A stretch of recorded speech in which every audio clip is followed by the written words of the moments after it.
Merci de nous rejoindre à ces rencontres qui deviennent une sorte de rite à l'IAE.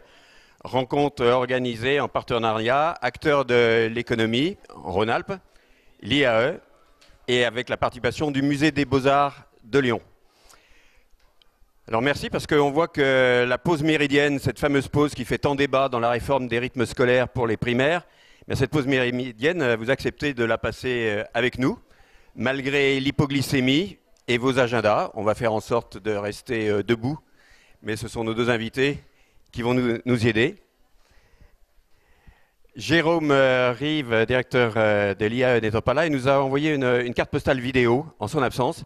Donc je vous laisse, soin de la vidéo, de le découvrir à l'instant. A tout de suite.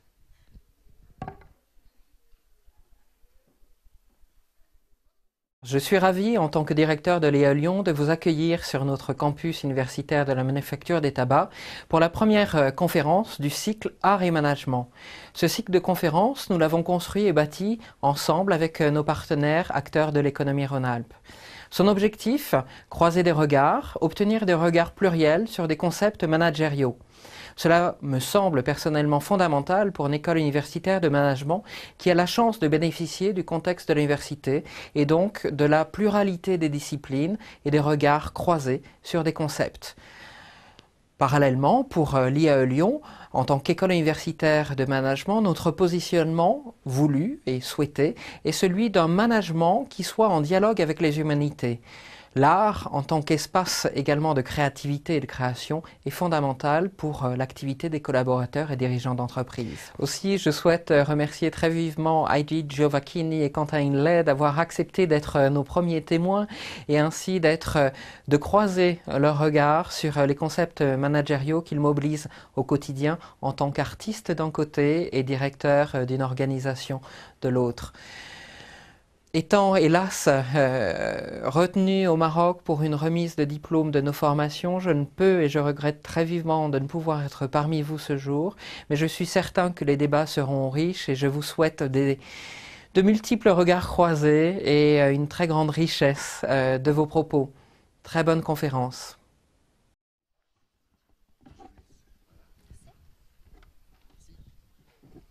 Bonjour. Bonjour. On aurait pu proposer à Jérôme de faire cet entretien au Maroc, mais je crois que la logistique aurait été un petit peu plus délicate.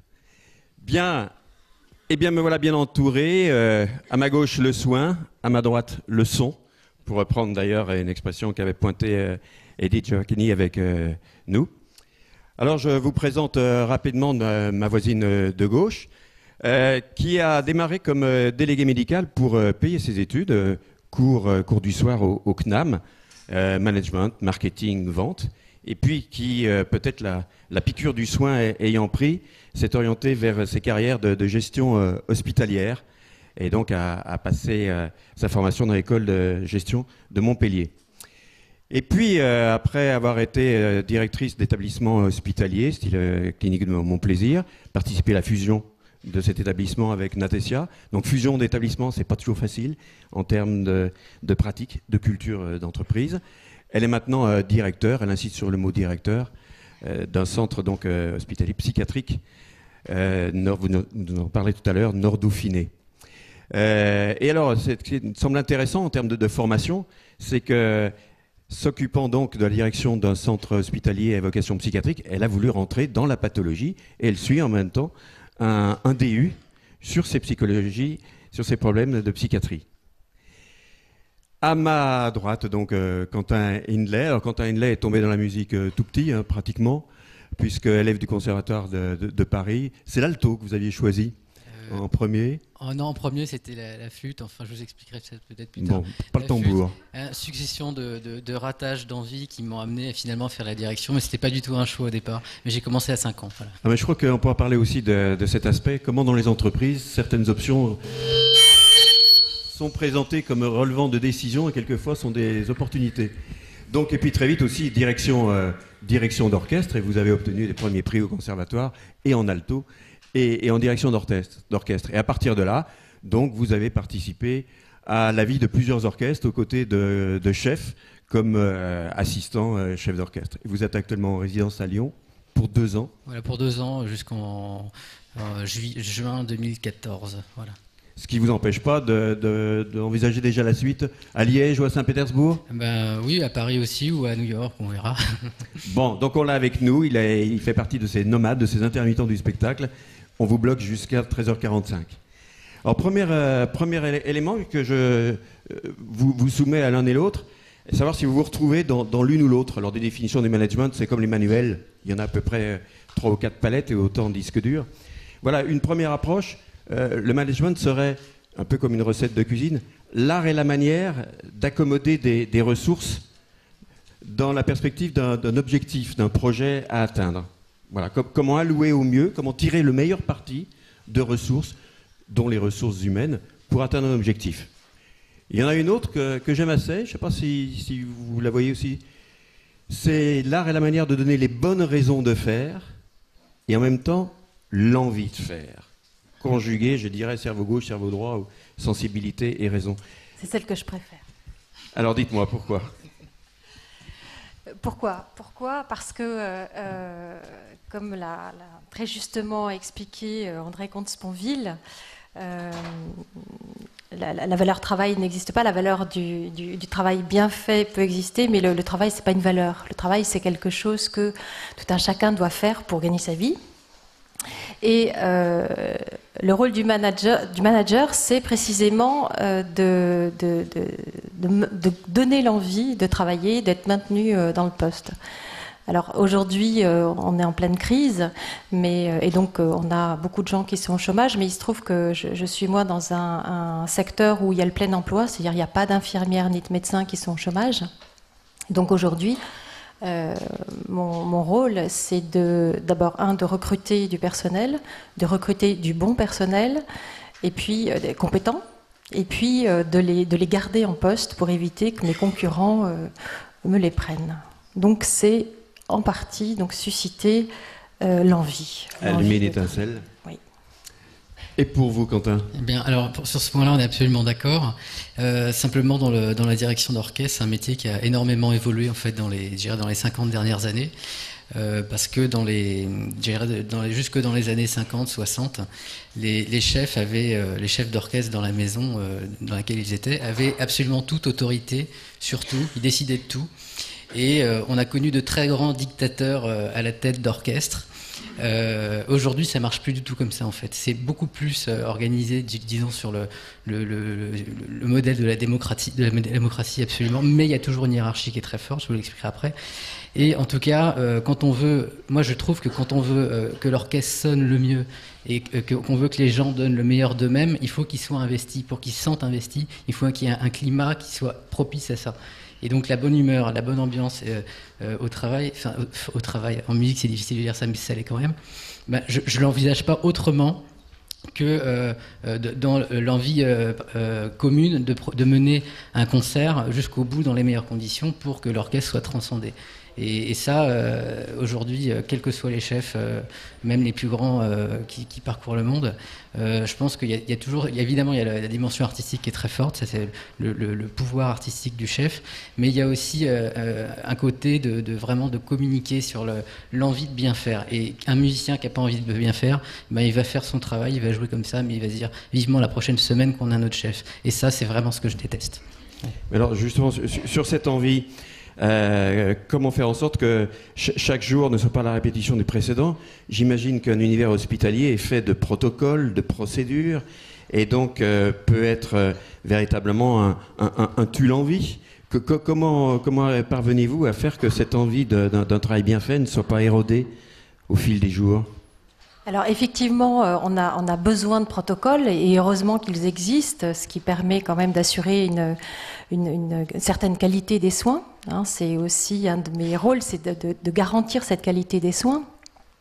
Mais comme dans beaucoup d'entreprises, en tous les cas dans un hôpital, il n'y a pas un jour qui ressemble au précédent ou celui d'après, parce que on a des patients qui changent, et puis chaque patient, même s'il reste un peu longtemps, sont différents, donc ils sont dans des états différents au fil du temps. Donc il n'y a pas une journée qui ressemble à une autre, et en particulier dans un hôpital psychiatrique, chaque jour amène son lot de surprises.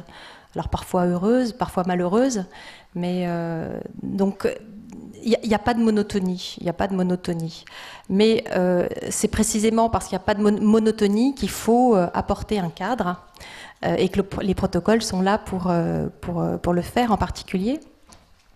Et une des notions importantes en psychiatrie, c'est le cadre. Donc il faut que les gens qui travaillent dans notre hôpital sentent qu'ils sont en sécurité. Et donc le cadre est aussi nécessaire, de la même façon que les protocoles. Quelle part joue le rôle de la vocation dans vos troupes? Vous avez affaire avec des musiciens, donc j'imagine des gens qui très vite se sont dit « Moi, mon métier, ça sera un métier artistique, de musique, je vais consacrer à ça ». Vous avez peut-être des gens pour lesquels la notion du soin, d'être soignant très tôt a sonné également. Est-ce que l'un et l'autre, vous n'avez pas des positions privilégiées, justement parce que vous avez un public qui est relativement particulier, la vocation du soin, la vocation artistique? En quoi c'est plus facile pour vous de travailler sur la dimension l'envie? Je vais commencer. Alors évidemment, le chef d'orchestre, il est en face de gens qui font de la musique depuis tout petit. Donc évidemment, ils ont l'envie commune de faire de la musique. Maintenant, la vocation, quand on est, il y a plein d'instrumentistes, il y a plein d'instrumentistes qui commencent très petits et qui n'ont pas forcément vocation à continuer. Moi, par exemple, j'ai failli ne pas continuer professionnellement. J'ai gardé la possibilité jusqu'au baccalauréat de faire d'autres choses parce que j'adore la musique, mais j'adore plein d'autres choses dans la vie, outre le vin et autre chose. Mais donc évidemment, le chef d'orchestre, il est en face de gens qui ont choisi leur discipline. Après, ils n'ont pas forcément voulu dès le départ jouer en orchestre, parce qu'il y a plusieurs disciplines quand on est musicien d'orchestre. On peut jouer soit on peut jouer dans l'orchestre, soit on peut être professeur de musique dans les écoles, on en a absolument besoin, soit on peut jouer en soliste. Et dans les orchestres, il y a tout, en fait. Il y a même des gens qui cumulent, il y a des gens qui font aussi et en musique de chambre aussi. On peut jouer en groupe. Donc dans les orchestres, il y a aussi des gens qui cumulent. Mais évidemment, on a des gens qui, de toute façon, en général, adorent dans un orchestre la musique orchestrale. Peut-être même plus que parfois la musique de chambre. C'est pour ça qu'ils sont là. Ils en font aussi parce qu'ils aiment ça aussi. Mais on a évidemment on part gagnant, puisque de toute façon, on a des gens qui veulent faire ça, dont c'est leur passion. Il y a vraiment une question de passion là-dedans. Donc c'est facile. C'est sans doute un élément peut-être différent par rapport à la vie de nombreuses entreprises qui n'ont pas, je dirais, ce levier-là. Et pour vous alors, la vocation. La vocation. Donc la santé, c'est quelque chose qui suscite tout de suite le mot vocation. On se dit, on a la vocation de soigner. Alors, c'est vrai dans la plupart des cas. Aujourd'hui, ce qu'on observe, c'est que c'est aussi les écoles d'infirmières, les métiers comme infirmière, aide-soignante, etc. C'est aussi des débouchés. Parce qu'on est toujours dans ce contexte de crise, ce sont des débouchés qui permettent d'avoir un travail. Donc aujourd'hui, on a aussi des gens qui y vont parce que ça va leur fournir un travail. Alors, quand on n'a pas vraiment le sens de l'autre, une certaine altérité et l'envie de s'occuper des autres, c'est vrai qu'on va peut-être pas faire une très grande carrière. Mais aujourd'hui, on a à gérer aussi, j'ai à gérer des gens qui ont une vraie vocation, qui ont ce sens inné de l'attention à l'autre, et puis des gens qui sont là parce que ça leur a permis d'avoir un diplôme, parce que les écoles ont ouvert leurs portes et que c'est un job. Et voilà. Donc il faut il faut finalement susciter la vocation qui n'était pas forcément là initialement. Et puis vous avez des gens qui avaient la vocation au départ et qui, compte tenu des conditions de travail, de la difficulté du métier, de tout un tas de choses, perdent leur vocation. Donc en fait, il y a ces deux populations qui se croisent et la vocation, oui, mais avec un petit bémol. Alors, parlons un peu de vous avant de parler de l'art du management. Vous êtes l'un et l'autre deux personnes qui avaient décidé d'être devant, d'animer, de diriger. Vous tenez à votre titre plutôt de directeur, plutôt de directrice d'école. À l'un ou l'autre, je vous pose cette question. Comment avez-vous, et comment, au fil du temps, construisez-vous votre autorité? Vous êtes une femme, mais vous avez choisi d'être directeur, c'est pas innocent. J'aurais pu vous présenter en disant, voici la directrice. Quentin, vous n'avez pas l'âge de Mathusalem, et vous avez en face de vous, j'imagine, un certain nombre de musiciens qui pourraient dire, écoute, t'es bien sympa, mais tu pourrais être mon fils. Hein. Alors comment l'un et l'autre, par rapport à un public justement de musiciens qui ne doit pas être effectivement toujours très facile, vous par rapport à des psychiatres, population éminemment intéressante aussi, et des infirmiers et autres, comment construisez-vous votre autorité? Alors, d'abord, je pense qu'on ne devient pas directeur ou directrice ou manager par hasard. On a forcément le goût de ça. Moi, je crois que j'avais le goût j'ai le goût de diriger depuis assez longtemps. Donc, je me suis donné les moyens d'être là où je suis aujourd'hui. Mais je crois avant tout parce que j'ai pensé que ça pouvait m'apporter une certaine liberté, un certain potentiel de créativité. Et je crois que c'est ça qui m'a animée et qui continue à m'animer. Mais j'en paye un peu le prix fort parce que c'est pas facile de manager. Cette liberté finalement est toute relative. Et voilà, donc je crois que c'est ça, la liberté et la créativité. J'ai entendu tilter là-dessus, Quentin. Oui, ben en fait, on a vraiment des points communs, c'est sûr, dans cet aspect-là. Sauf que moi, je ne l'ai pas vraiment choisi au départ. C'est-à-dire que vers l'âge de 22 ans, là j'en ai 34 aujourd'hui, je ne voulais absolument pas diriger un orchestre. Moi j'étais instrumentiste dans l'orchestre et ça me paraissait complètement impossible de lire une partition avec toutes les parties d'orchestre en même temps. Je comprenais pas comment c'était possible de faire ça. Et en fait, un jour je me suis retrouvé, j'étais avec un orchestre de jeunes, donc j'avais 22 ans, et on a voulu faire une blague au chef d'orchestre. On lui a monté une pièce sans le prévenir et on lui a fait une surprise à un moment donné alors qu'il était là, et je me suis retrouvé à devoir diriger cette répétition en fait pour organiser les choses. Et en fait, de fil en aiguille, j'ai découvert que ça me plaisait, et là où je me rejoins, c'est que après, quand je me suis retrouvé dans une situation de monter une œuvre que j'avais déjà jouée dans l'orchestre, là on l'a façonné à notre manière, et c'est là où vient la créativité, c'est-à-dire qu'on transcrit ce qu'on comprend du compositeur et on l'exprime au public. Moi, j'ai déjà joué des œuvres dans l'orchestre où j'étais pas vraiment satisfait de ce que j'entendais dans l'interprétation. J'avais envie de dire, ah mais non, on pourrait faire ça comme ça et tout ça. Et là, du coup, l'envie qui m'est venue, c'est justement de montrer ce que moi, j'avais envie d'exprimer par rapport aux œuvres que j'avais entendues. Donc ça, c'est une première chose. Après, par rapport aux gens qui sont dans l'orchestre devant moi et qui sont parfois évidemment plus âgés et qui ont plus d'expérience par rapport aux œuvres, il est vrai, par exemple, le mois prochain, je vais être amené à diriger l'Orchestre national de Lyon dans des œuvres que je connais très bien pour les avoir jouées, mais c'est la première fois que je vais les diriger. Par contre, dans l'orchestre, il y a des gens qui les ont jouées peut-être 50 fois. Donc je ne vais pas leur apprendre à jouer leur partie, mais par contre, moi, je vais essayer d'apporter mon regard sur la pièce et de les intéresser dans une vision de la pièce qui, j'espère, pour elle, elle ne peut qu'être nouvelle puisqu'elle est personnelle. Voilà. Donc c'est là où on peut arriver à faire en sorte que des gens qui ont une expérience énorme, peut-être même qui connaissent même plus l'œuvre que moi d'une autre manière, puissent être quand même intéressés et aillent dans mon sens pour donner, je dirais, ma vision de ce que voulait le compositeur au public. Mais par rapport à ce public, à cet effectif là, de musiciens, vous avez l'avantage, vous, d'être du sérail. Vous connaissez, entre guillemets, la musique, vous êtes vous-même musicien, vous avez été dans l'orchestre, vous êtes altiste, donc ces experts peuvent vous reconnaître comme un expert. Alors que vous, alors peut-être que c'est la raison pour laquelle vous avez entrepris ce DU de psychiatrie, certains peuvent dire, attendez, moi, sur mes aspects précis, j'en sais plus que vous. Autrement dit, quelle est votre valeur ajoutée par rapport à des experts qui peuvent vous dire, Madame le directeur, pardonnez-moi, mais c'est moi qui suis psychiatre et pas vous. Comment jouez-vous de ça ? Alors, les médecins rappellent régulièrement qu'eux savent et le directeur ne sait pas. Donc ça, c'est, j'allais dire, l'anecdote qu'on peut tous raconter. Non, ça a l'air de vous avoir marqué que je fasse un DU de pathologie psychiatrique, mais c'est un DU qui est adapté aux personnes qui ne sont pas des médecins. Donc les magistrats, les policiers et toutes les personnes qui sont susceptibles d'être en contact avec des patients psychiatriques. Mais moi, je l'ai fait d'abord par intérêt personnel, parce que l'âme humaine m'intéresse beaucoup et j'aime bien comprendre ce qui se passe et pourquoi et comment est-ce qu'on peut faire du soin à partir de là.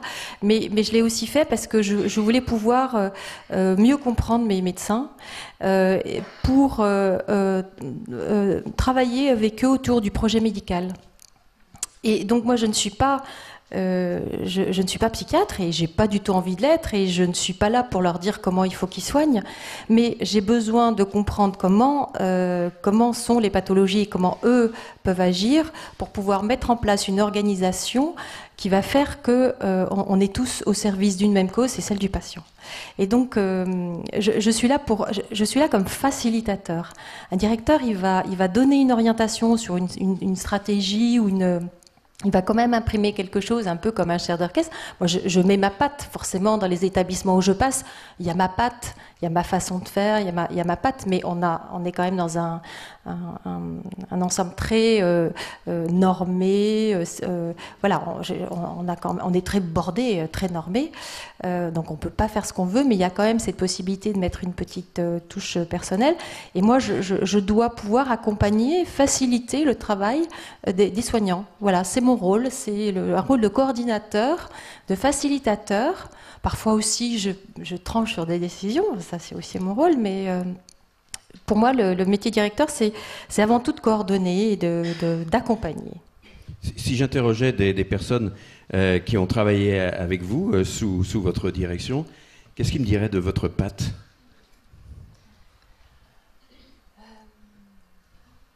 Il vous dirait certainement que moi j'aime travailler en équipe et que je ne crois pas que le management, enfin ça c'est ma vision des choses, hein, comme vous l'avez dit, il y a 1000 façons de manager, il y a des bouquins, puis il y a des périodes, il y a des tendances, mais moi j'ai un management assez participatif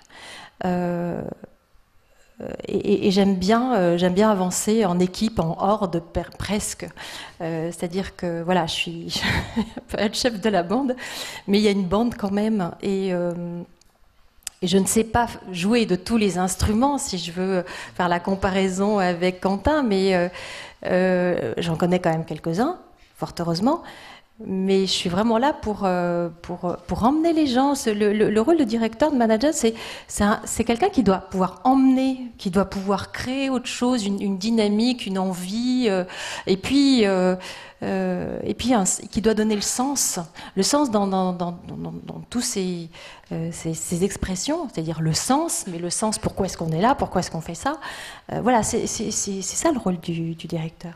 J'imagine vous retrouver là-dedans. Est-ce que des musiciens peuvent être étonnés du sens qu'un chef veut donner à une œuvre qui peut quelquefois dérouter leur vision de départ ? Oui, ça arrive, mais de toute façon, un chef d'orchestre, quel qu'il soit, quand il se retrouve dans une formation de renommée internationale, il peut avoir des idées folles. Moi, j'ai un exemple d'ailleurs. Quelqu'un qui a énormément d'imagination, c'est Neeme Järvi, ce chef estonien, qui a, je crois, 85 ans. Et un jour, j'ai pris un cours avec lui et j'étais dans une pièce où le compositeur indiquait un tempo très clair, c'est-à-dire une battue, et il me demandait de prendre 2 fois plus lent. Et alors que c'est comme si on déclamait une phrase 2 fois plus lentement que ce que le compositeur voulait, quoi. Et en fait, c'est quelqu'un qui a énormément d'imagination, qui apporte un regard très personnel sur les œuvres. Et tant qu'il y a une logique, tant qu'il y a une idée derrière qui est artistique, bah, les musiciens, au final, ne peuvent qu'adhérer parce que c'est une vision personnelle. Après, ce sont des choix personnels. Moi, j'ai vraiment, pour l'instant, à mon âge, ma première volonté, c'est de retranscrire au public le plus fidèlement ce que le compositeur voulait. Alors évidemment, il y a des moments où on se pose la question, il y a toujours des hésitations, donc on est obligé de dire oui, je pense qu'il voulait ça. Et ça donne toujours des débats entre musiciens. Mais voilà, après, peut-être que plus tard, moi aussi, j'aurais envie, à force de jouer, d'avoir dirigé peut-être dans sa vie une centaine de fois la 9e de Beethoven, on a peut-être envie de la faire d'une autre manière et à chaque fois renouveler. Donc ça, c'est aussi que l'expérience d'un chef veut qu'une pièce, il ne va pas toujours faire la même chose. C'est l'intérêt d'avoir 3 concerts, par exemple, sur le même programme dans une semaine. Les 3 concerts seront toujours différents. Il y a toujours des choses différentes. Voilà. Heidi parlait de... J'ai bien entendu le mot horde ? Tout à l'heure, sur ce côté équipe, moi j'ai presque aussi l'esprit de meute. Vous sentez effectivement qu'il y a un moment où l'orchestre fait corps? Est-ce que c'est long à apprendre? Non, je dirais que il y avait un terme on cherchait tout à l'heure, c'est le terme fédérateur en fait, d'être fédérateur d'un mouvement. Et en fait, notre rôle, c'est justement de faire de cette meute, on va dire, puisque vous utilisez le mot horde, de ces gens qui sont tous différents, qui ont en fait un orchestre, c'est vraiment le reflet en miniature de la société. Dans un orchestre, on a tous les caractères, toutes les tendances politiques, il y a toutes les envies, tous les goûts. Il y a des gens qui ont des passions qui n'ont rien à voir avec la musique, qui sont totalement différentes. Et nous, notre rôle, c'est de réunir tous ces gens-là, tous ces talents qui ont en commun la pratique d'un instrument, et d'en faire quelque chose d'uni. Donc notre rôle, c'est de fédérer tout ça dans un même élan musical, dans une même idée, parce que tout le monde a des idées dans l'orchestre. Ce sont tous d'excellents musiciens quand on est dans des grandes formations. Ils ont tous une idée sur la question, sur l'œuvre.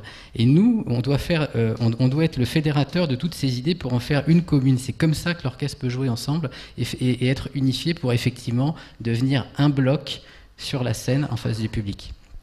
J'imagine que vous retrouvez aussi pas mal de correspondants, cette mosaïque humaine que représente une entreprise. Évidemment, et qui est confronté à un autre groupe de population, enfin un autre groupe, puisqu'on est confronté aux patients. Donc toutes ces différences viennent se mélanger, se percuter. Alors justement, il y a un élément, avant de passer à un autre aspect, j'aimerais revenir sur la caractéristique d'un orchestre. J'avais été frappé d'entendre quelqu'un nous dire que, justement, entre ce qui se passait dans les entreprises françaises et les orchestres français par rapport aux entreprises et aux orchestres d'autres pays, il y avait un distinguo. Quelqu'un me disait, mais donc en mélomane, quand on entend un orchestre allemand, par exemple, et qu'on est très, très mélomane et très affûté, on est capable, à l'oreille, de dire « ça, c'est la Philharmonique de Berlin » ou bien c'est l'orchestre de Munich ou de Francfort. Alors qu'en France, c'est très difficile d'entendre la sonorité, le timbre, la couleur particulière de l'orchestre de Lyon, de Lille ou de Bordeaux. En revanche, la France est pleine de merveilleux solistes. Et faisait donc, vous imaginez le parallèle, français individualiste, allemand capacité à faire équipe, et on retrouve dans le management la France, le pays des sauveurs d'entreprises, des solos, et puis notre équipe de foot qui se ridiculise en Afrique du Sud. Comment faire jouer des stars ensemble? Comment est-ce que vous faites avec ce côté-là? Il y a des égos énormes, en entreprise aussi d'ailleurs. Comment vous faites avec ces égos? Je ne sais pas. Moi d'abord. Non, c'est un subtil mélange entre faire travailler les gens ensemble en reconnaissant les individualités de chacun, les personnalités. C'est vrai que c'est quelque chose qui caractérise assez les Français. Et puis je vais dire les médecins en particulier, je les adore mes médecins, hein, mais ils ont quand même été formés leurs études font que ça les conduit à être quand même dans une posture très individualiste. D'abord, ils sont tout seuls. Quand ils prennent une décision, ils en sont responsables. Et donc, voilà, ils sont aussi tout seuls face aux patients. Donc, cette solitude, elle existe réellement. Et donc, il faut trouver le moyen de faire la mayonnaise entre les envies et les intérêts individuels et puis l'intérêt collectif. Mais quand il faut prendre une décision finale, je la prends toujours dans l'intérêt collectif. C'est-à-dire que j'essaye tant que je peux le faire de tenir compte des individus, mais la décision collective va primer à un moment donné. Quelle est la part que vous accordez à vos relais? Parce que j'imagine que l'un et l'autre, vous travaillez aussi avec une équipe, avec un encadrement.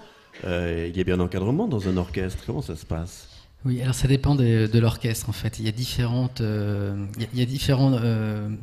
c'est comme différentes entreprises. Il y a différents orchestres en France qui fonctionnent pas de la même manière. Il y a les orchestres nationaux. Et puis il y a des orchestres qui sont des ensembles en fait qui ont été montés par des chefs qui ont monté leur ensemble et ce sont deux institutions différentes. L'Orchestre national de Lyon est une grosse entreprise, je dirais une super structure dans laquelle il y a pas non seulement il y a un chef d'orchestre, mais il y a aussi toute une équipe autour. Il y a un directeur général. Il y a aussi un conseiller artistique qui s'occupe de la programmation des concerts conjointement avec le directeur musical qui est le chef d'orchestre. Et il y a aussi un directeur administratif et financier qui doit budgéter tout ça, qui doit donner son accord et gérer un budget. Donc effectivement, il y a une équipe. Et il y a aussi une équipe au sein de l'orchestre. Parce que dans l'orchestre, il y a plein de chefs aussi, des sous-chefs. Oui. Alors, en fait, par exemple, le premier relais dans l'orchestre du chef, c'est le violon solo. Et par exemple, au concert, si à la fin du concert, au début, quand le chef serre la main du violon solo, c'est une manière de saluer tout l'orchestre, parce qu'il ne peut pas aller saluer tout le monde les uns après les autres. Combien de personnes dans l'orchestre de Lyon?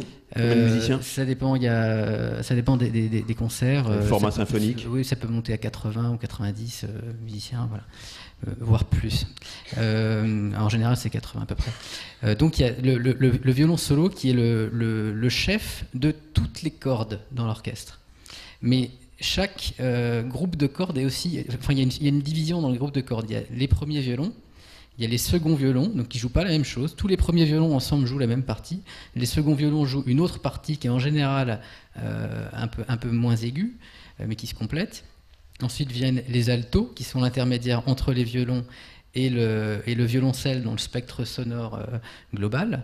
Donc ensuite les violoncelles qui ont la voix grave et la plus grave, les contrebasses. Et chaque groupe d'instruments a son chef, on dit un chef de pupitre. Donc il est devant et c'est lui qui gère les gens qui sont derrière. C'est-à-dire que quand il y a une décision à prendre, dans le pupitre de violoncelle, tous ceux qui sont derrière doivent adhérer à la décision sans... on n'a pas le temps de discuter en fait, ils adhèrent. Et le violon solo va donner des indications aux chefs de pupitre qui vont les retranscrire. Et les discussions se font comme ça. Mais dans le reste de l'orchestre, il y a aussi d'autres chefs. Le premier relais après le violon solo, c'est le hautbois solo, c'est celui qui accorde l'orchestre.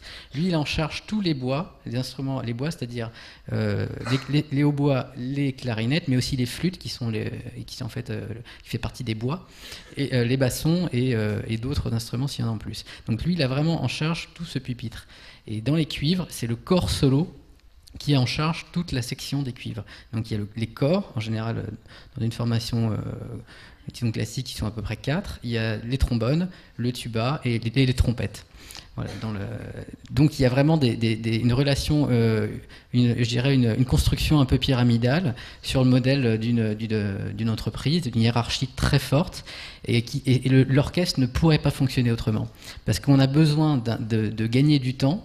Les répétitions sont très courtes, on n'a pas beaucoup de temps, et donc les décisions doivent être prises très rapidement. Et c'est une démocratie, mais chacun ne peut pas donner son avis sur le moment, c'est impossible. Il faut aller très très vite. Donc ça se fait par ces relais de chefs, dont le principal est la voix du chef d'orchestre.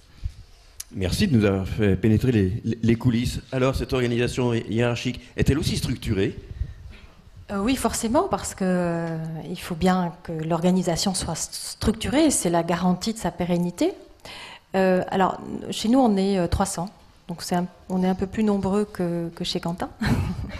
Moi, je travaille avec 5 directeurs adjoints. Ensuite, il y a une autre strate qui sont les cadres supérieurs de santé. Et puis, en dessous, il y a une équipe de 10 cadres de santé, parce qu'on a une vingtaine d'unités différentes, en fait. Donc, il y a une strate, effectivement, il y a des courroies de transmission, si je puis dire, des décisions avec des coordinations. Mais néanmoins, à l'inverse peut-être de Quentin, moi je vais aussi au contact direct des personnes, parce que d'abord ils en ont besoin et que c'est aussi comme ça qu'on prend la température de ce qui se passe. Et même s'il y a tout un tas d'instances représentatives du personnel, CHSCT, etc., c'est quand même intéressant d'aller comme ça, de temps en temps, dans les offices, boire un café avec les équipes, rentrer dans l'infirmerie, et puis à l'occasion d'un dossier un peu particulier où l'administratif doit se mêler, de venir discuter comme ça à bâton rompu, parce que là, on tire vraiment... l'essence, on sent. Moi, j'ai besoin de sentir comment l'entreprise ou l'hôpital palpite, si vous voulez. J'ai besoin d'aller écouter son cœur de temps en temps. J'y vais assez régulièrement, le plus souvent possible. Donc voilà, il y a cette hiérarchie qui est très structurée, qui est très voilà. je ne fais pas non plus de l'ingérence. Je m'applique à ne pas le faire. C'est-à-dire qu'ils ont chacun leur rôle, donc je ne vais pas en direct, mais néanmoins, je vais quand même écouter. Voilà. Vous avez réussi effectivement à casser ce plafond de verre ou cette cloison entre soignants et administratifs. Alors moi, je sors d'une année de réflexion, de prévention sur la question des risques psychosociaux. Et c'est un sujet qui peut paraître à la mode, mais c'est un sujet qu'il faut absolument évoquer, en tous les cas, et aborder dans les entreprises si on veut qu'elles continuent ou elles se mettent à bien marcher. Et ça m'a quand même pas mal brassé, pas mal secoué, puisque effectivement les bureaux administratifs sont situés au-dessus des étages de soins. Et donc voilà, il y avait ceux d'en haut, ceux d'en bas, et voilà, donc à la vertu de ce diagnostic qui avait fait remonter quand même cette scission entre que moi je percevais pas aussi marquée, mais qui visiblement était très ressentie comme étant marquée. C'est ceux d'en haut, ceux des portes rouges, ceux de voilà, et ceux d'en bas. Voilà, il a fallu qu'on trouve des solutions pour casser ça, pour qu'au moins il n'y ait pas ce sentiment de deux niveaux, hein, ceux qui voilà. Et donc c'est pour ça qu'on a aussi modifié, on a retravaillé l'organisation. Alors une question pour l'un et l'autre. Vous avez parlé tout à l'heure de vision, vous avez parlé aussi du sens d'une œuvre. Quelle part accordez-vous à la notion de projet, d'horizon ? On parle de projet d'établissement, alors quelquefois on sent que c'est véritablement une dynamique, quelquefois c'est une figure imposée pour l'Agence régionale de santé. Même chose, projet, est-ce que c'est le concert, est-ce que c'est le chef d'orchestre principal qui la donne? Quel rôle joue ce projet, cette capacité à se projeter ensemble? Rituel ou véritablement un levier pour vous? Alors il faut idéalement faire en sorte que ce soit un levier. C'est-à-dire qu'il faut, on a l'obligation de faire des projets d'établissement, et là je suis dans un autre projet, un autre contrat d'objectifs. À chaque fois, c'est presque une mécanique voilà, institutionnelle. c'est une mécanique institutionnelle. C'est des projets, des programmes, des contrats sur 5 ans qui sont en lien avec le plan régional de santé. Donc, quand je vous parlais tout à l'heure de normes et d'encadrement, on est quand même très cadré. Néanmoins, ce qui va faire vivre ce projet, c'est que on va réussir à susciter l'adhésion. Et ça s'improvise pas d'un claquement de doigts, pas plus qu'on peut imposer une loi ou voilà, par décret. C'est compliqué. L'adhésion, elle se travaille, elle s'improvise pas. Et le job du manager, c'est aussi ça, c'est susciter l'adhésion. Et donc ça veut dire que le projet, il faut pas que ce soit le directeur tout seul qui le fasse. Il faut qu'il vienne. Idéalement, il faudrait qu'il arrive à émerger. J'allais dire, de toute cette équipe. Voilà. Alors, le directeur, lui, heureusement, il essaye quand même d'avoir une vision. Moi, je sais aujourd'hui où je veux aller, où je veux emmener l'établissement, fort heureusement. J'ai une ambition pour cet établissement. Mais si je l'ai toute seule, cette ambition, je ne ferai rien. Donc, voilà, et puis moi j'ai ma vision, et puis elle peut être modifiée parce que on va me dire mais attendez là, et si on faisait ça, et pourquoi pas, et voilà. Comment évaluez-vous, c'est extrêmement difficile, hein, c'est du qualitatif, comment évaluez-vous le degré d'adhésion de vos 300 personnes à ce projet? Est-ce qu'ils en sont à dire c'est leur projet, ou c'est le projet du directeur décliné en projet de service? Pareil, j'irai faire une enquête trottoir, un micro-trottoir chez vous, et je dirais, alors, dites-moi les principales orientations du projet de votre établissement. Alors, je sais assez rapidement, parce qu'en psychiatrie, notre outil, c'est la parole. Donc, la parole, elle circule. Et elle circule entre les soignants et les patients, mais elle circule aussi dans l'établissement. Et je mesure le malaise au nombre de rumeurs. C'est-à-dire les idées qu'on colporte comme ça. Et, voilà. Et quand il y en a un certain nombre, j'ai dit, attendez, là, il y a un problème. Donc là, actuellement, il n'y a pas de rumeurs. Et je suis assez satisfaite, mais on vient de loin. D'accord, il y a eu du travail là-dessus. Oui. Alors cette dimension aussi de projet, d'ambition, comment ça s'exprime dans un orchestre, une communauté de 80 personnes? En fait, je dirais que ça se passe évidemment un projet dans le cadre d'un orchestre, c'est surtout un projet artistique. On va essayer de proposer quelque chose. Ça, c'est le rôle du directeur général et du directeur musical conjointement. Ils vont proposer un projet sur quelques années, au moins les années pendant lesquelles ils sont à la tête de l'ensemble. Et après, il va falloir développer toutes les idées possibles pour arriver à ce projet. Et là, il y en a plusieurs en même temps. Il y a déjà un projet de l'enregistrement de l'intégrale de l'œuvre de Maurice Ravel qui a commencé. Puisqu'il y a, là on vient d'enregistrer le deuxième disque, et il y a un projet sur une dizaine de disques, donc sur plusieurs années. Donc un projet pour que l'Orchestre national de Lyon, avec un chef américain qui a fait ses études, son professeur était un chef français à New York, et quelqu'un d'extrêmement cultivé sur la musique française, même plus que peut-être je dirais que nous. C'est très très très intéressant de travailler quelqu'un comme ça. Et donc c'est vraiment le projet, c'est que l'Orchestre national de Lyon puisse montrer sur un disque l'intégrale de l'œuvre d'un compositeur français qui est le répertoire de l'orchestre. Donc ça c'est vraiment un projet sur plusieurs années. Ensuite il y a le projet sur la saison musicale, c'est-à-dire sur l'année scolaire, où là le projet c'est d'inviter, il y a des chefs invités qui viennent diriger la formation conjointement au chef principal, et le projet artistique c'est de créer une saison qui va permettre d'une part d'apporter, de répondre aux attentes du public qui attend un certain répertoire, mais aussi de lui proposer des choses qu'il n'attend pas forcément et qu'on a envie de lui faire découvrir, parce que c'est aussi le rôle d'une institution musicale je dirais de transmettre les œuvres, de les faire vivre pour que les gens continuent surtout que le public ne les oublie pas. Il y a des pièces qu'on joue pas, qui sont magnifiques, qui ont été un peu oubliées avec le temps. Il y a des pièces qui ressortent, des pièces qui sont très à la mode. Donc c'est vraiment le rôle du programmateur de construire la saison autour d'un projet artistique commun, avec des artistes qui veulent inviter précisément, d'essayer de diversifier les ensembles invités aussi. Il y en a quelques-uns. Je crois que l'an prochain, je pense qu'il y aura des choses, je ne sais pas si je suis tenu, si je dois vous le dire, des ensembles en tout cas qui viendront de l'étranger, notamment de Londres. Donc tout ça c'est vraiment un projet artistique en tout cas, et sur une semaine c'est de mener la semaine de répétition le mieux pour présenter le concert le mieux possible au public. Cette ambition, vous la sentez partagée par l'ensemble des musiciens, cette ambition par exemple d'éditer, d'être parmi les premiers à éditer une œuvre de Ravel de cette sorte, ou bien c'est l'ambition d'un chef pareil? Non, c'est évidemment bien sûr elle est partagée. Ça se sent dans l'attention que les musiciens ont dans les séances d'enregistrement, et ils veulent faire de leur mieux. C'est vraiment et en fait, ce sont tous des artistes qui ont évidemment en commun de vouloir montrer des choses et jouer des œuvres. Donc évidemment, c'est un projet qui est partagé. Après, il y a toujours des complications dans un projet.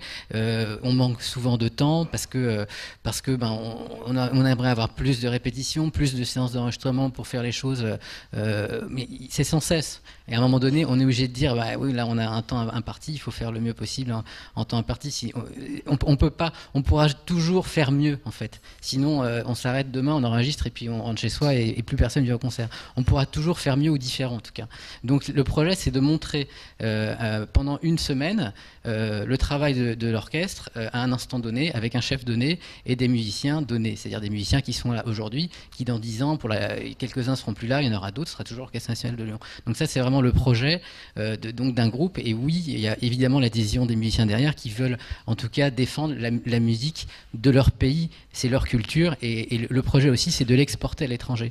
Il y a ce côté peut-être défi, challenge à relever ensemble. L'idée, c'est de faire briller l'entreprise, donc je dirais l'orchestre dans lequel les musiciens jouent.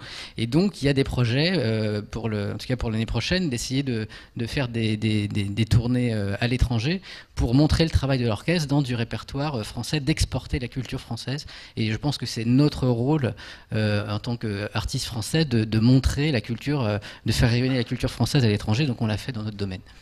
Quel pourrait être l'équivalent de cette expression que vient d'utiliser Quentin sur faire briller l'orchestre quand il s'agit d'un établissement hospitalier comme le vôtre? Quelle pourrait être cette ambition partagée? Moi, j'ai pas forcément d'ambition autre que de pouvoir faire valoir une qualité des soins et une prise en charge la plus optimale possible par rapport à des patients qui sont en très grande souffrance et qui vont bien souvent se trouver dans une certaine chronicité, donc dont on va essayer d'améliorer la qualité de vie, mais qu'on va pas forcément soigner systématiquement. Je parle là des psychotiques, des schizophrènes qu'on a dans notre établissement. Non, moi mon hôpital, c'est donc un hôpital qui a une mission de service public, et donc la psychiatrie en France étant sectorisée, j'ai un territoire et je ne dépasse pas ce territoire. C'est le territoire du Nord-Isère. Donc, j'ai pas d'ambition de briller à l'étranger, pas même en Rhône-Alpes, si simplement pour que la qualité de mes soins soit reconnue par les tutelles. Et puis par tous nos partenaires avec qui on travaille, parce que c'est un travail en réseau. Mais l'autre ambition qu'on a, c'est de faire en sorte que d'abord les patients soient bien traités, et puis que les soignants puissent être à un moment donné satisfaits de la façon dont ils peuvent soigner les choses. Et là, on est sur le versant de l'éthique. J'allais dire versus la souffrance éthique, c'est ce qu'on entend beaucoup actuellement dans les hôpitaux. On a une vocation et on n'arrive pas à soigner comme on voudrait. Donc mon rôle, c'est aussi de faire en sorte que les soignants puissent être satisfaits des soins qu'ils peuvent apporter. La satisfaction, c'est de voir un patient soit qui est remis, soit qui va mieux, soit qu'on a réussi à mettre dans une perspective d'un projet de vie. Donc voilà, nos satisfactions, elles sont un petit peu différentes.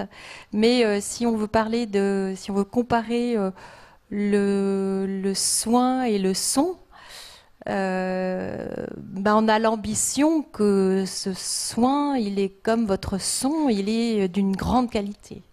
Voilà. Dernier point, avant de vous passer le micro, à l'un et l'autre, quelle part vous accordez au sensible, à l'émotif, à l'émotion, à l'affect, mais également à la culture dans l'art de diriger des hommes? Il y a eu des études récentes extraordinaires qui montrent que quelqu'un dont on aurait, entre guillemets, lobotomisé les cellules où se greffe la sensibilité, est en incapacité de prendre une décision. Ça militerait pour la partie intuitive aussi du management. Comment vous vivez cet aspect sensible, artistique, culturel du management? Alors, j'irais bien plus loin, c'est que la particularité de certaines psychoses, comme les schizophrénies, à un moment donné, de certains états de la maladie, c'est d'être dénué d'émotions. C'est de ne plus avoir d'émotions. Les patients n'ont plus d'émotions. Donc c'est grave. Enfin, c'est comme si... et ils peuvent même plus l'apercevoir, comprendre ce que l'autre exprime, si c'est de la joie, de la peur ou autre chose. Donc... c'est un peu compliqué, mais ça me donne l'occasion de rebondir et de vous parler de quelque chose que le ministère de la Santé et le ministère de la Culture ont imaginé au début des années 2000. C'est de signer ils ont signé une convention, en fait. Et de là est né le programme Culture et Hôpital au départ, et maintenant ça s'appelle Culture et Santé. Et moi, j'ai largement utilisé cet outil. J'ai largement utilisé la culture au sens large, pas seulement les aspects artistiques, que ce soit pictural ou sonore. Ou voilà, moi, j'ai vraiment utilisé pour accompagner mon management, en particulier. De quelle manière concrètement? Alors, en particulier, lorsqu'il a fallu rassembler les trois équipes qui ont constitué Natesia, donc 3 équipes de maternité, qui certes accomplissaient des accouchements, enfin ça faisait naître des bébés, mais qu'ils faisaient de 3 façons différentes, même si c'était le même métier au départ.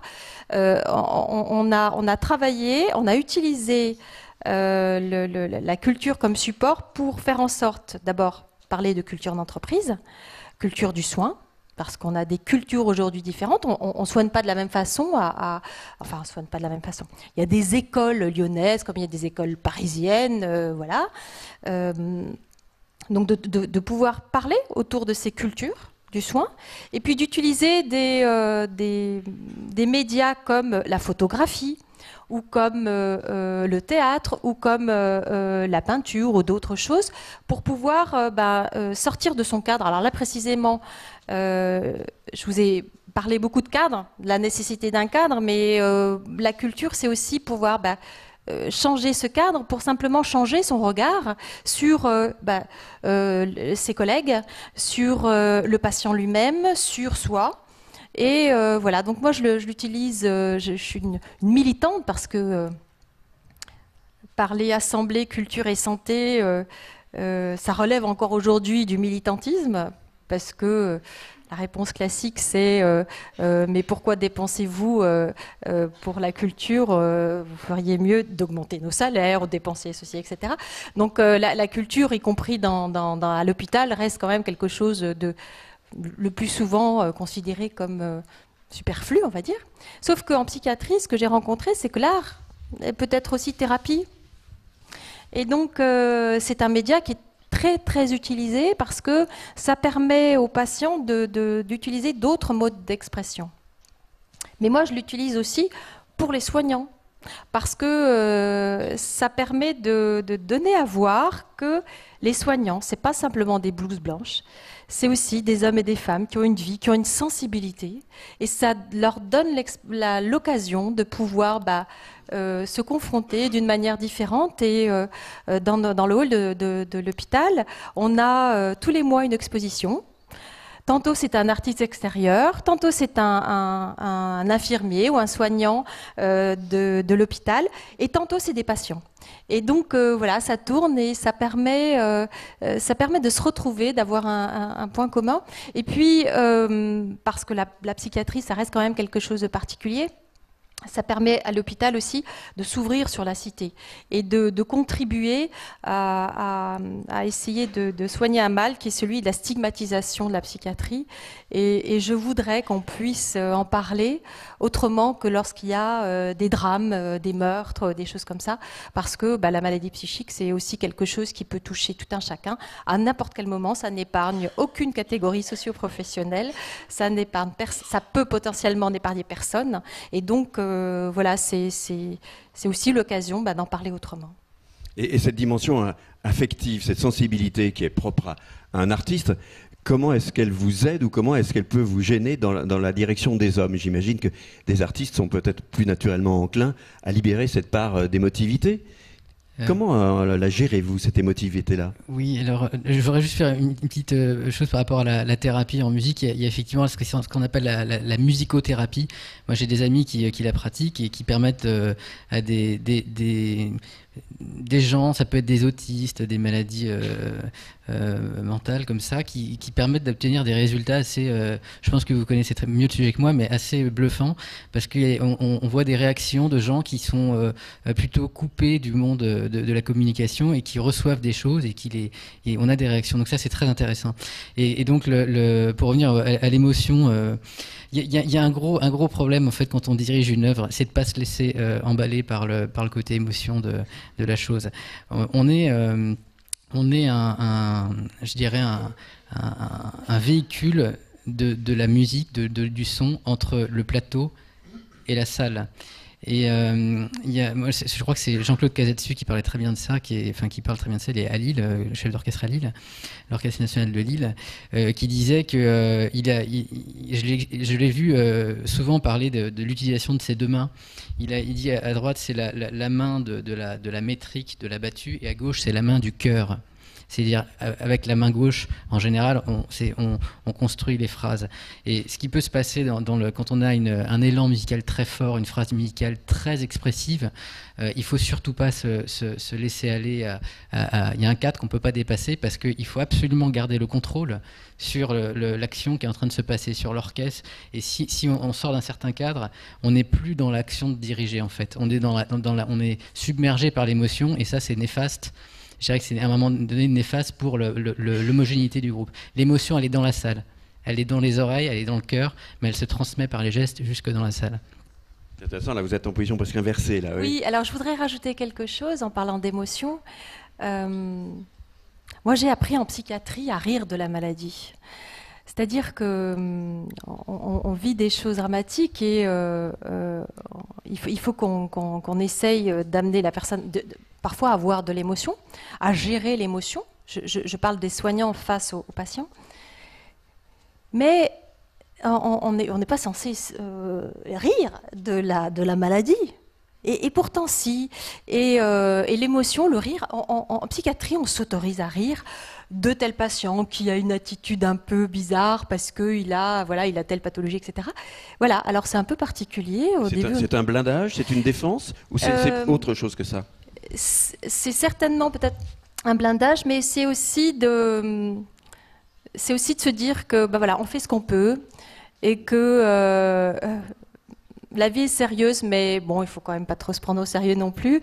Et c'est aussi une soupape. Voilà, c'est une soupape parce qu'on vit des choses, on est confronté à des situations qui sont dramatiques, que parfois, d'en rire, donc d'exprimer une émotion qui est pas politiquement correcte, ça fait du bien et on le fait collégialement et voilà. Ça fait du bien de nous entendre. Combien de fois, moi, j'ai entendu des gens dire « S'il vous plaît, l'affect n'a pas le droit de citer ici. Nous sommes professionnels, puis on ajoute le grand mot qui casse tout, nous sommes pragmatiques. » Comme si, effectivement, on pouvait dire « Les affects couchés dehors, au boulot, nous sommes désaffectivés. » Quelle tristesse. Mais comme Quentin, il ne faut pas se laisser submerger. Oui. Voilà. Parce qu'à ce moment-là, on n'est plus dans le contrôle de la situation, en particulier par rapport à un patient. Et si on est trop pris dans son jeu à lui ou dans son rentre trop... Et c'est pour ça que moi j'admire les infirmiers, les aides-soignants et les médecins parce qu'ils ont cette technique, cette approche. Ça s'apprend.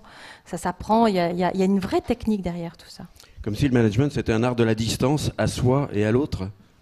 Ça pourrait être aussi une piste. C'est une jolie définition, oui. Allez, pour 1h15, je vous la laisse. C'est à vous. Qu'est-ce que vous souhaiteriez effectivement explorer grâce à Quentin et à Eddy? Je vous en prie, le micro vous arrive. Je vous demande de bien vouloir vous mettre debout, c'est plus facile de vous voir depuis la scène, et de vous présenter. Quand je dis présenter, c'est pas votre vie, votre œuvre, rapidement.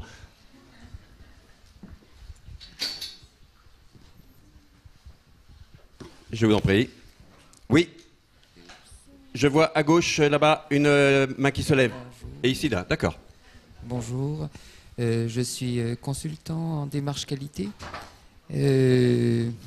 Donc, j'étais intrigué par votre appréhension du projet d'entreprise. Et je voudrais savoir, puisque vous êtes dans une prestation de service, comment est-ce que vous mesurez la valeur ajoutée de votre prestation? De la prestation de votre entreprise. Comment est-ce que vous mesurez, par exemple, la valeur ajoutée du soin? Comment est-ce que vous mesurez la valeur ajoutée de la prestation musicale? Voilà.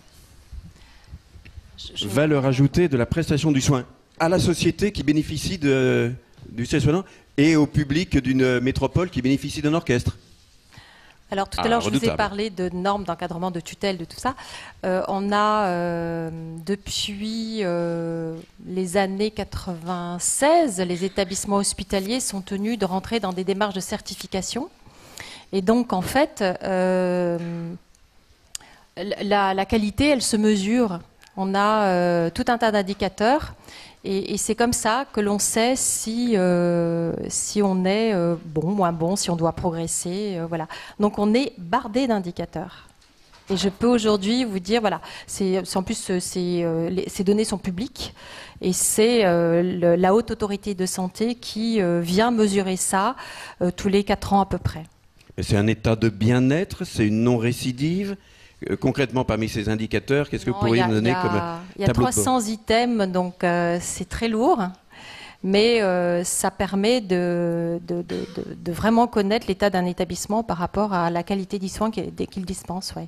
Une autre manière de poser la question par rapport à vous, monsieur, c'est si vous n'existiez pas, pourquoi faudrait-il vous inventer, quoi? C'est souvent une démarche qu'on peut utiliser pour apprécier la qualité d'un apport. Si on vous effaçait du territoire, qu'est-ce qui manquerait? eh bien, il manquerait une prise en charge pour toutes les souffrances psychiques du territoire nord-isère, ça c'est clair. Mais on est les seuls sur le territoire parce que c'est ainsi fait en France. Mais en même temps, l'œil est rivé sur nous, on est quand même tenu, sinon on est sanctionné, d'apporter une certaine qualité du soin. Et fort heureusement, heureusement pour la population, c'est quand même une garantie pour la population. Alors, qualité de la prestation musicale, quel serait votre baromètre? Il y a des baromètres très clairs, c'est la fréquentation des salles. Ça, c'est une première chose. Et puis les critiques de la presse aussi. Alors évidemment, la fréquentation des salles, elle est aussi. Il y a plein de facteurs qui l'entraînent. Il y a des spectacles plus populaires que d'autres, mais de toute une saison musicale, on a des échos évidemment de l'appréciation du public. Et puis il y a aussi des gens tous les gens de l'orchestre et les gens de l'administration sont aussi aptes à apprécier la qualité musicale de la saison. Donc de toute façon, mais c'est surtout évidemment je dirais le plus bel indicateur, c'est l'applaudimètre en fait. Est-ce que quand même au fil des répétitions, puisque je crois que vous travaillez beaucoup dans le cadre des répétitions, est-ce que vous sentez qu'à un moment, est-ce que vous sentez que les autres musiciens le sentent aussi, on y est? Est-ce que ce critère-là de qualité est perceptible, je dirais, à fleur de peau? Est-ce qu'il y a quelque chose, une communion qui fait dire, cette fois on l'a, c'est le juste timbre ou ce que vous cherchez? Oh, ça arrive très fréquemment dans une répétition quand on veut changer quelque chose et on l'obtient très rapidement. Je dirais que par contre, paradoxalement, on n'a pas vraiment d'idée de la chose tant qu'on n'est pas au concert. Parce qu'une répétition, ça reste une répétition. Il y a des choses interrompues souvent. On met en place des petites choses et jusqu'à la générale, où de toute façon, c'est-à-dire la dernière répétition avant le concert, là on a enfin une idée de la chose complète, mais en même temps c'est pas le concert parce qu'on sait que c'est juste une dernière répétition, qu'il y a des choses, par exemple un chanteur va pas chanter à pleine voix, de la même manière il peut y avoir des choses un peu différentes du concert. Par contre au concert là, on se rend vraiment compte de tout ce qui a été dit en répétition et de l'aspect que ça prend, c'est vraiment le concert qui est l'indicateur. La magie du direct. Madame, c'est à vous, oui. Martine Pes, aux relations internationales à Lyon 3. C'est une question pour Madame Giovacchini. Vous tenez au titre de directeur. C'est comme si le management ne pouvait pas être conjugué au féminin. C'est ça, hein? Oui, c'est vrai. Alors, Audrey, qui est venue me solliciter, me disait que dans les acteurs de l'économie, il y avait une seule femme qui avait été à l'affiche du journal. Non, c'est pas ça que ça veut dire. C'est que j'ai commencé il y a 15 ans et que j'arrivais dans un monde qui était très masculin à l'époque et que j'étais une femme, j'étais jeune. J'avais quand même pas mal de handicap et qu'il a fallu un peu pousser des coudes. Et voilà, c'est de là que... depuis cette date-là que je porte des pantalons et que je m'ai fait appeler directeur. Non, je ne sais pas, il faudrait creuser la question de façon psychanalytique, mais je préfère directeur que directrice. Voilà. Merci. Oui, j'ai quelqu'un au premier rang, je ne sais pas s'il y en a d'autres. Richard Surlop, Timpo. Une question pour vous, madame. Vous avez parlé de patients qui étaient privés de leur émotion, compte tenu de leur pathologie. La musique, vous l'utilisez ou vous pourriez l'utiliser pour essayer de faire qu'il se passe quand même quelque chose? Alors, curieusement, on l'utilise beaucoup moins que l'art-thérapie au sens pictural. On fait chez nous la fête de la musique. Alors, c'est toujours un moment un peu spécial et à Noël aussi, on fait quelque chose. Mais on est obligé on n'a pas de professionnel musicothérapeute, on va dire, alors qu'on a des arts-thérapeutes. Et quand les musiciens viennent, des fois ça marche, des fois ça prend, puis des fois ça prend pas. Et on ne sait pas bien à quoi c'est dû en fait. Donc il faudrait qu'on puisse travailler plus, mais ça voudrait dire qu'on ait des musicothérapeutes, alors que on n'en a pas, il n'y en a pas beaucoup forcément. Alors qu'il y a beaucoup d'infirmiers qui se spécialisent en art-thérapie. Voilà. Et donc peut-être qu'il faudrait que je creuse la question, vous m'invitez à creuser la question. peut-être que c'est plus pratique, ça a été plus pratique jusqu'à présent d'utiliser, parce que la musique, il faut un instrument, il faut autre chose, alors que comment dire, dans la peinture ou dans ces choses-là, il y a une production possible de la part du patient, alors que la musique, c'est quelque chose qui viendrait de l'extérieur, qui viendrait... Vous voyez, c'est un mode de prise en charge qui serait différent dans ce cas-là. C'est-à-dire qu'on amène la musique, on amènerait quelque chose et on voit si la personne, ça lui fait quelque chose, alors que la peinture, elle est actrice. N'importe qui peut prendre, tremper avec ses mains ou la terre, voilà, c'est autre chose. Voilà. Mais je creuserai la question. Et là, vous avez dit actrice. Hein. Pardon ? Là, vous avez dit actrice. Et non acteur. Alors, une autre. Moi, c'est une question pour vous, madame, également. Madame l'a posée tout de suite, à savoir directeur, directrice, mais c'est bien parce qu'il y a un féminin à directeur. Mais, et moi je vous pose la question, il n'y a pas de féminin à chef d'orchestre. Pourquoi, à votre avis ? Quel est le féminin de chef ? Il n'y en a pas, justement. Donc je fais appel à nos linguistes pour nous trouver un bon nom, parce qu'il y a des très très très grandes chefs d'orchestre femmes. Tout à fait. Mais voilà. Peut-être que comme Jacques Toubon a inventé le mâchouillon pour le chewing-gum, un ministre inventera un jour un féminin pour chef. Souhaitons que ce ne soit pas un ministre. Je pense que ce serait mieux que ce soit un linguiste. C'est possible. Voilà. On parlait de cheftaine autrefois, chez les infirmières, non ? Oui, on parlait de cheftaine et heureusement ça a évolué. Oui. Oui, je vous vois là-bas, également au milieu. Il y a une question ici. Allez, vous allez partager là.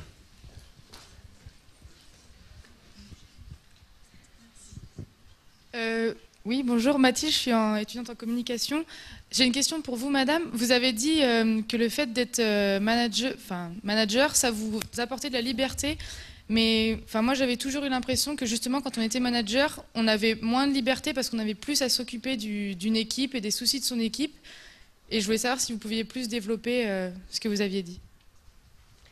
Pourquoi ça vous apporte de la liberté ? Alors, j'ai dit que c'est ce qui m'avait motivée au départ, mais que c'était pas forcément la réalité. Aujourd'hui, on a beaucoup de responsabilités par rapport à la liberté. Je crois que la liberté, elle réside dans la possibilité d'être créatif et d'emmener. Moi, j'ai du plaisir à emmener les gens, à faire en sorte qu'ils s'épanouissent et accompagner des projets. C'est cette liberté-là, et je préfère l'amener aux gens plutôt qu'on me l'impose. Mais bon, voilà, la liberté est toujours tout relative, hein.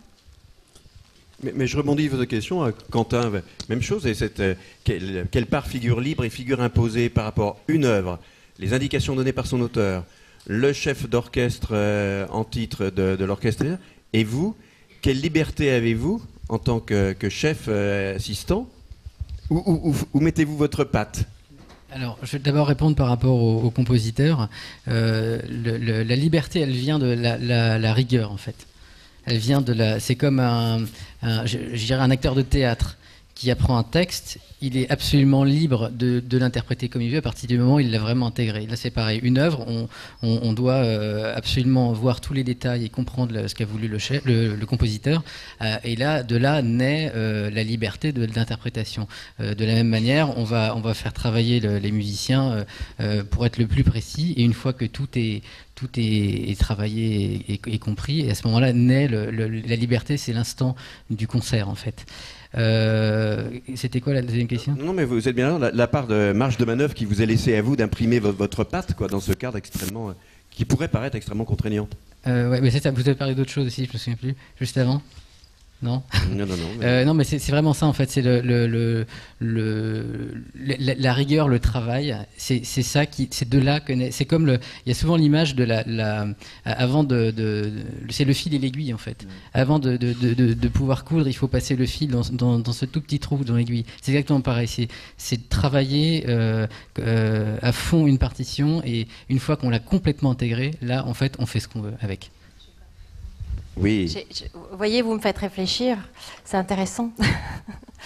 Et j'espère qu'on vous fait réfléchir aussi.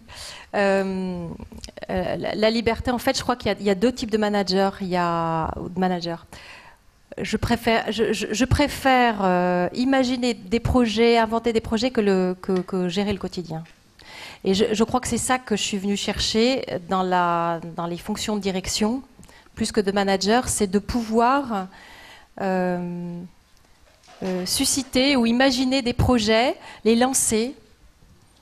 J'allais dire que mes adjoints, je compte sur eux pour le quotidien, en fait. Voilà. Et c'est ça, le degré de liberté, c'est ça qu'on a. Et c'est ça qui me plaît. On a exactement le même dans la programmation d'une saison. C'est cette liberté de finalement faire des choix et de manager l'équipe comme on le voudrait, en fait, que nous, on soit managés. C'est ça, je pense, le point commun. Oui, merci. Je crois que d'autres mains s'étaient manifestées. Oui, hop. Bonjour, Jamel Arami, je suis formation continue management et communication, je travaille au CHU de Dijon. En fait, j'ai deux petites questions. La première, on voudrait juste avoir une idée sur l'effort de formation qui est apporté à vos équipes, puisque vous parliez tout à l'heure de l'hétérogénéité. Vous pouvez mettre votre micro plus près de vous. Voilà. L'hétérogénéité des profils de patients que vous avez. Je trouve que c'est formidable, puisqu'il y a un effort quotidien d'adaptation et tout. Et puis, vous avez dit que vous adorez vos médecins. Je ne sais pas ce que vous l'avez dit. Est-ce que c'est le quotidien, puisque c'est quand même difficile en fait d'interagir avec un milieu, avec des experts médicaux en général. Vous avez dit qu'ils décident tout seuls. Est-ce que ça se décide tout seul chez vous?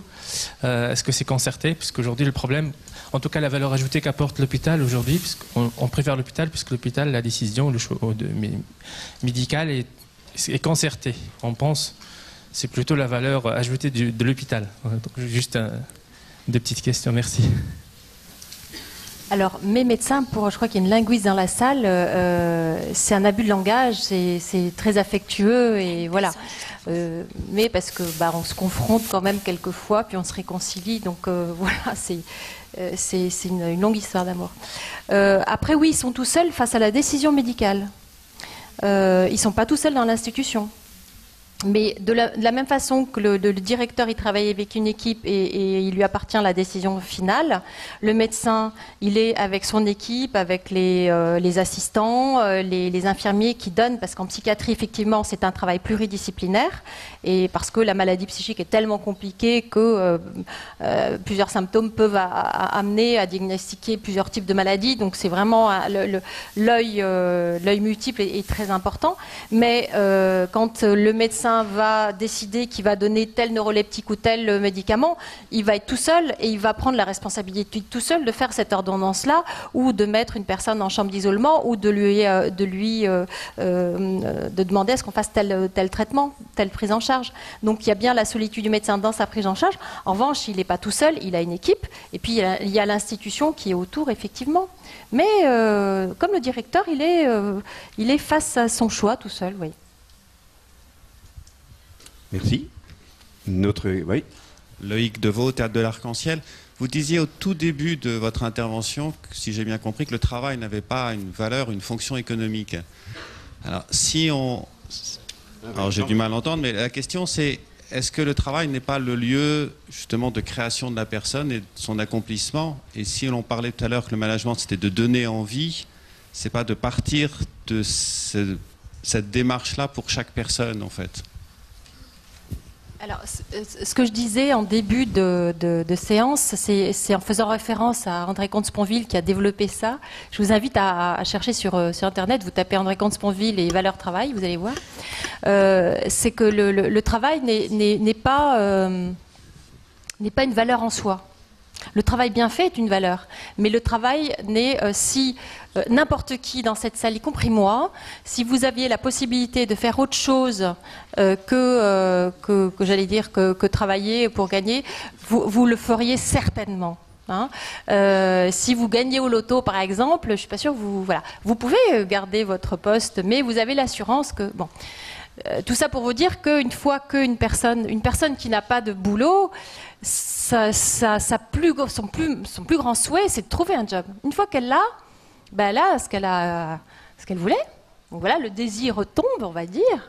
Et ensuite, c'est le rôle du manager de faire en sorte que ce désir finalement ne retombe pas et qu'on soit dans une posture plutôt spinoziste, où on est dans la joie d'accomplir ce travail et l'accomplissement de ce travail quotidien, pour lequel on va se lever le matin, en plein hiver, dans le froid, etc., ben, on y va parce qu'on aura des motivations qui seront autres, qui seront effectivement celles de trouver son salaire, mais ça, c'est un des arguments, mais surtout d'y trouver un certain accomplissement personnel, et essentiellement un accomplissement personnel.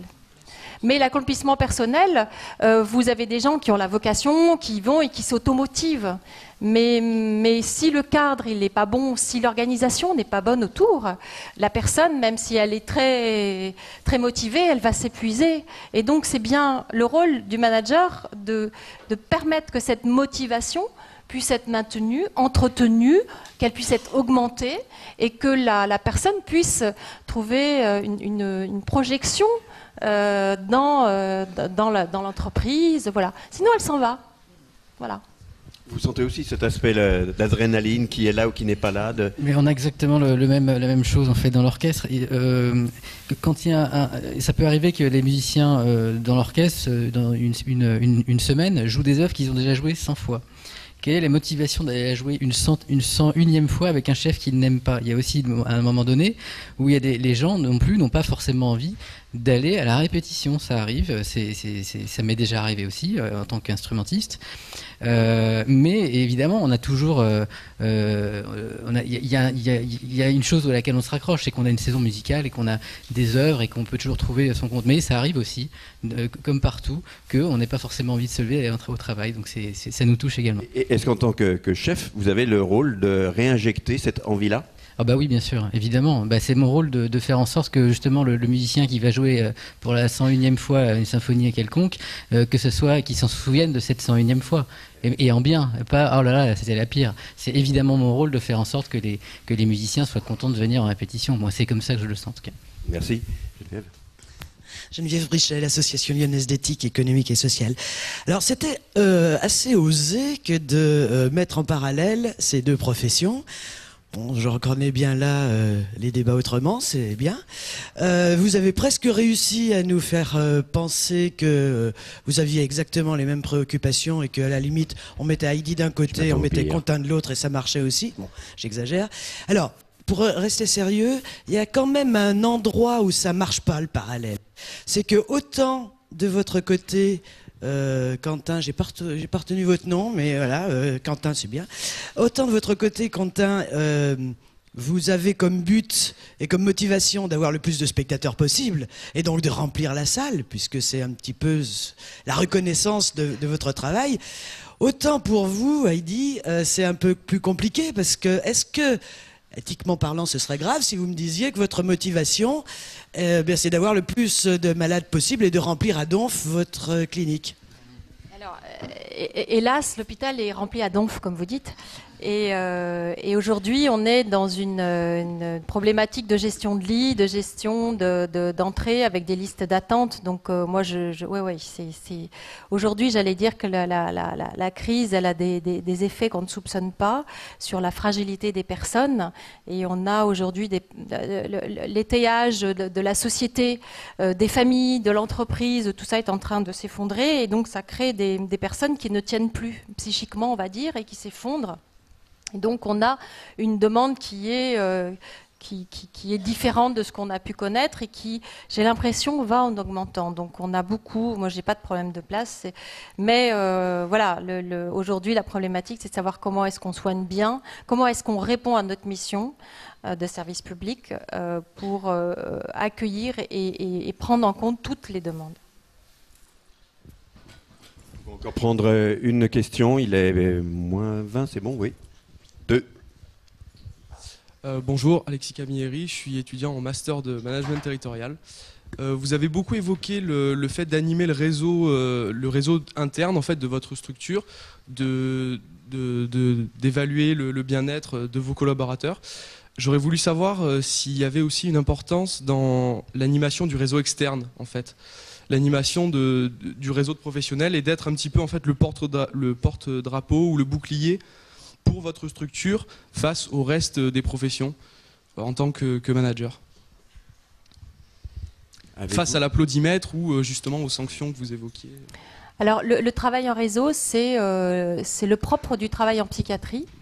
puisque le patient psychiatrique, il va devenir assez rapidement et dans la plupart des cas chronique. Donc une fois qu'il est sorti de l'hôpital, il faut qu'il y ait un relais qui soit pris par tous les partenaires. Donc on travaille en lien avec un grand nombre de partenaires sociaux, médico-sociaux, conseil général et autres institutions. Mais j'allais dire que ce n'est que ce que devrait être notre société. Et c'est la question du lien. C'est la question du lien social. Et on fait, nous, une profession de l'entretien de ce lien. Et si ce lien existait mieux dans la société aujourd'hui, on aurait peut-être moins à faire appel à l'hôpital psychiatrique. Voilà, donc le réseau, comme j'ai un maître avec qui j'ai passé 4 ans et qui m'a dit, Heidi, voilà, pas un jour sans penser au réseau. C'est un conseil que je peux vous donner s'il y a des étudiants. Tous les jours, dans votre profession, dans votre vie, c'est le réseau, c'est le lien social qui est vraiment primordial. De la même manière, est-ce qu'un orchestre, compte tenu du budget que ça représente dans une ville, dans une période extrêmement délicate pour les finances publiques, notamment des collectivités territoriales, est-ce que vous n'êtes pas quelquefois dans une forteresse assiégée? Et votre rôle pour monter au créneau? J'imagine forcément qu'il y a des gens qui comprennent pas de la même manière qu'on puisse construire un porte-avions, qu'on puisse subventionner un orchestre ou un hôpital. Moi, je pense qu'on fait partie d'une société évoluée dans laquelle il est primordial qu'on s'occupe de nos malades et qu'on offre un accès à la culture aux gens. Et ça, c'est la définition d'une société évoluée. Donc il faut, même si parfois nous on joue des pièces qui ont 300 ans, même peut-être plus, en tout cas à l'Orchestre National de Lyon, on joue aussi des pièces d'aujourd'hui, il faut que cet art, cette culture du passé, il faut absolument pas qu'on l'oublie dans les générations futures. C'est ça qui fait la richesse d'une société. Et surtout en temps de crise, qu'est-ce qui serait de pire que de supprimer aux gens le seul moyen qu'ils ont de quitter leur quotidien qui peut être malheureux. Il faut surtout pas couper ça. C'est justement l'inverse qu'il faut faire. Et ça a été le cas à Lille cette année, où il y a eu un festival magnifique au début de la saison en septembre, Lille 2004, Lille 2013, c'est-à-dire fantastique. 2004, c'était en 2004. Et justement en période de crise, il y a eu une explosion de la fréquentation des gens parce qu'ils ont besoin d'avoir d'autres repères que le quotidien. Et ça, aujourd'hui, c'est primordial et je suis très content d'être né là où je suis né, dans une société évoluée où on s'occupe de nos malades, on lit, on va au cinéma, on va au musée et on écoute de la musique. Merci. Je prends la dernière question, madame, vous êtes signalée. Oui. Alors, Christine Biche, je voudrais vous féliciter tous les deux parce qu'effectivement, au cœur de votre management, il y a l'humain, il y a l'homme, il y a le plaisir. Enfin, vous avez dit plein de choses passionnantes. Et l'art, effectivement, ça correspond tout à fait à ça. Et dans ce que vous avez dit, moi, ça me faisait penser aussi au sport et au sport de haut niveau. Au sport d'équipe, enfin, vous avez parlé de beaucoup de choses au niveau de la motivation, du plaisir, de la fête ensemble, du recul qu'il faut prendre à certains moments, etc., de l'entraînement, enfin, il y a beaucoup de choses. Et finalement, ce parallèle entre l'art et le sport, est-ce que vous le voyez dans votre travail aussi ? Moi, je peux vous répondre tout de suite, oui. Il y a un rapport absolument entre le sportif de haut niveau et le musicien de haut niveau qui prépare un concours, dans la mesure où on a la même alimentation, puisque c'est un violoniste, par exemple, qui joue à une posture qui est absolument pas naturelle, qui sollicite des muscles. Il y a une préparation physique qui existe, et il faut faire absolument attention à son corps, comme un sportif, parce qu'on l'utilise d'une manière continue, tous les jours, jusqu'à la retraite. De la même manière, on sollicite les mêmes muscles, donc il y a absolument un parallèle entre les sportifs et nous, au point de vue physique, et effectivement, au point de vue de l'équipe aussi, quand c'est un sport d'équipe. Je veux juste, pour conclure, ça marche. Sur le lien entre posture et puis le travail, la place du corps dans la musique et puis dans le soin.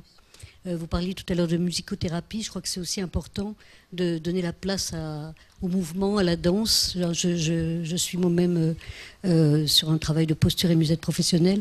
Quand vous parlez de sportifs de haut niveau, je crois que c'est artistes de haut niveau qu'il faut mieux préféré, parce que le corps d'un artiste et le corps d'un sportif, c'est pas tout à fait les mêmes moteurs, et le musicien est vraiment quelqu'un qui mérite toute cette attention par rapport à ce dont vous venez de parler, c'est-à-dire le corps. Voilà, je m'arrête. Merci. Eddy, finalement, le management, c'est aussi une sacrée énergie que l'on met. Oui, j'en ai. On n'est pas loin du mot de la fin. Moi, je voulais juste dire s'il y a un trépied à retenir, parce qu'il y a des étudiants dans cette salle, et voilà, on a aussi un rôle peut-être de transmission de quelque chose. Il y a 3 mots à retenir. Il y a le mot sens, donner du sens à ce que vous faites, montrer ce que vous faites, dites ce que vous faites, donnez du sens, organisez les choses, faites en sorte que l'organisation fonctionne. Donc sens, organisation, et le 3e mot c'est créativité. Gardez une part de plaisir dans tout ce que vous faites, parce que c'est aussi ça qui peut être un moteur, et puis qui va être le moteur pour les gens avec qui vous travaillez. Vous signez cette déclaration des droits du manager? Absolument, j'adopte. Merci à l'une et à l'autre, et à vous tous.